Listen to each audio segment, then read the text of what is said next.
ГСП онлайн. Городские новости сейчас. Пятница, 15:10. Активисты молодежного движения собираются в рейд по торговым точкам. Главная задача – выявить предпринимателей, которые ради дополнительного дохода готовы продать алкоголь несовершеннолетним.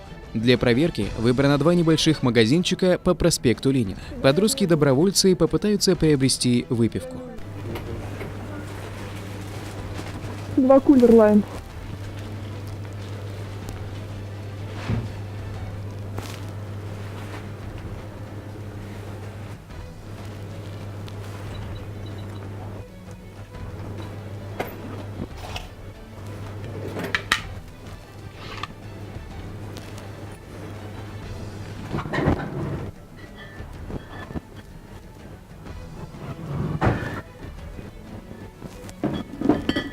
Даше 15 лет, Коле 14. В обоих магазинах им продают по несколько бутылок пива.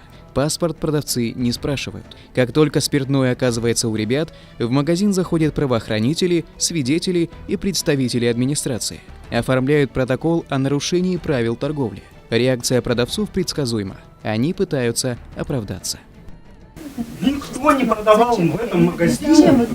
Никто, ну поверьте, никто. Это вы врете. Да, вы наговариваете, я знаю по какой инициативе. Да, я знаю по какой инициативе. Я потом вам расскажу. Оба магазина находятся в одном здании. Неподалеку располагаются сразу 2 школы – 16-я и 20-я. И такое соседство ни к чему хорошему привести не может. Это фактически спаивание нашей молодежи. Нужно с этим бороться, закрывать, лишать лицензии и закрывать торговлю вообще полностью в таких магазинах.